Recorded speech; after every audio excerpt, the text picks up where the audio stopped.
So here's the question for you. Is the goal of investing to be right, or is it to stay in the game long enough to catch the big move where the big money is made? Most people think the two things are the same, but they're not because, quote, being right feels good, but catching the big move changes your life.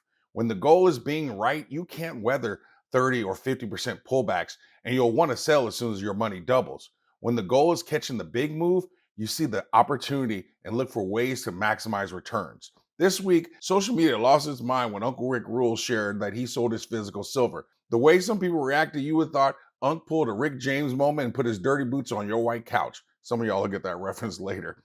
But that reaction tells you everything you need to know about how most people think.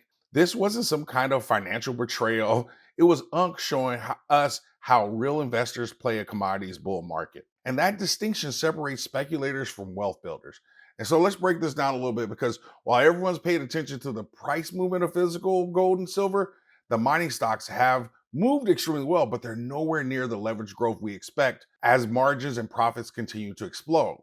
Remember the video I did about the bullwhip movement of the metals market? That snap of the bullwhip comes from the extreme movement from the tip, not from the handle. The metal price moves first, then the big boy miners, then the juniors, then the explorer, and that's how it just works. What also works is when I pause to say, what is good, Stackers University? It's so wonderful to have you here with me today. Do me a favor, hit that like button and subscribe before you forget. Now, let's get back to Uncle Rick. He doesn't think silver's done. He's not concerned about his thesis. He's redeploying his capital like a diabolical genius. He didn't sell to sit in cash or to rotate out of metals. He rotated back into silver equities for more leverage and more opportunity. Same vehicle, just an upgraded turbo engine. The wolves of the investing world will tell you and tell us as the sheep, you don't go broke taking a profit. And that's 100% true. But let's talk about the part that they leave out. You also don't get rich if you sell every time you feel like something's gone too high. Famed and tragic trader Jesse Livermore figured this out over 100 years ago when he said the big money isn't made in the little fluctuations. It's made in the main movements.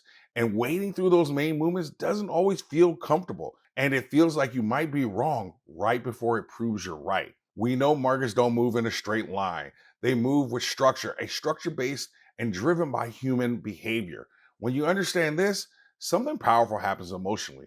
Do I love the idea of people just buying silver at $90? Nope. Your best risk reward was when it was in this $20 and $30 range. At the same time, I have zero concern that someone buying silver at 90 will regret it long term. What does concern me though is can you handle silver retracing to $60? Can you handle silver moving sideways for a year or maybe longer? If you can't handle that emotionally, then price isn't your real problem. Your psychology is. Most people miss the biggest wealth building opportunities because they stay too zoomed in on the market. They live and die with each daily candle. Daily red candles aren't failure and green candles aren't validation. Those daily candles actually smooth out into one thing, a trend. That's why I always say, when in doubt, zoom out. As Jesse Livermore said, the big money isn't made in the little fluctuations. It's made in capturing those big main movements. And it's made by buying during that stealth phase. You guys all remember this chart I've shown you so many times, the anatomy of a bubble.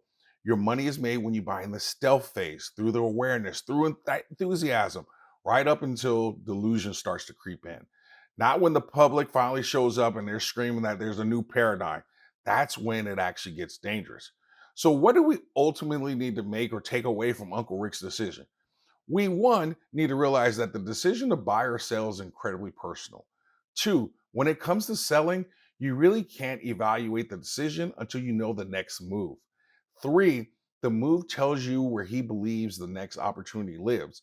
And four, which may be the most important one, he's still exposed through Sprott and will still benefit from higher silver prices.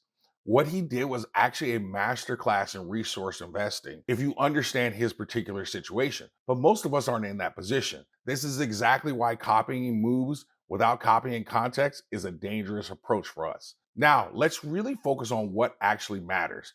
India is aggressively buying at insane levels, as you can tell from this slide from Tavi Costa. That's clearly strategic buying. That's the kind of buying that doesn't care about feelings, pullbacks, or RSI. On top of that, look at this chart of future positioning and notice how low it is. This tells us the speculators haven't piled in. That tells me we aren't near mania. Retail and traders introduce volatility and risk. Big money, they build pressure, and pressure is what builds the moves. This is why I keep pushing mining stocks. Not because I think silver can't pull back. It can. It probably will. But because leverage is where acceleration happens. Leverage is how you multiply your money. As you heard me say, pigs get fat, hogs get slaughtered. But right now, we're in the getting fat phase. The slaughter comes when everyone else feels safe and retail starts rushing in. One last thing before I wrap up. This idea of zooming out, of separating the short-term noise from long-term structure, this idea of building wealth through behavior, not prediction, that's actually one of the core ideas in my book. And it's why this book just won the Independent Press Award for Finance. Not because it predicts, but because it teaches people how to think when prices move. I'll be heading to New Jersey in April to collect the award. And if you're anywhere near there, let me know. I'd love to meet some of you in person because this community was built for us that didn't grow up being taught about money or being taught how to invest. If you remember nothing else, $90 silver has real downside risk in the short term. It also has the potential to double over the next couple years. Those two things can be true at the same time. Successful investors learn how to hold both ideas without panicking. They don't confuse short-term discomfort with long-term failure. They don't sell strength just to feel smart. They stay in a position long enough to let the move do the work. We aren't riding this bull market for a 2x. We are sitting to capture the main movement of a 4, 5, or even 6x. That's how the game is actually played. And now you know what most people still don't. In the comments section, what's your take profit amount? What have you purchased recently and at what cost? And what miners do you own that we all should know about? Or you can simply put an A+ in the comments. If you want to show me any love, if you love silver, or if you just want everyone to know that you always stack smarter and never stop learning.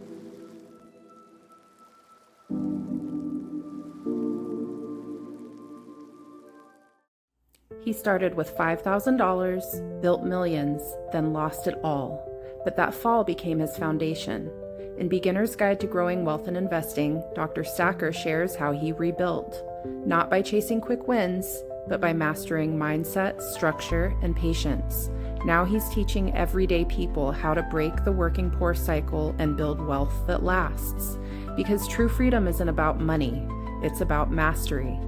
Beginner's Guide to Growing Wealth and Investing, available now on Amazon and stackersuniversity.com.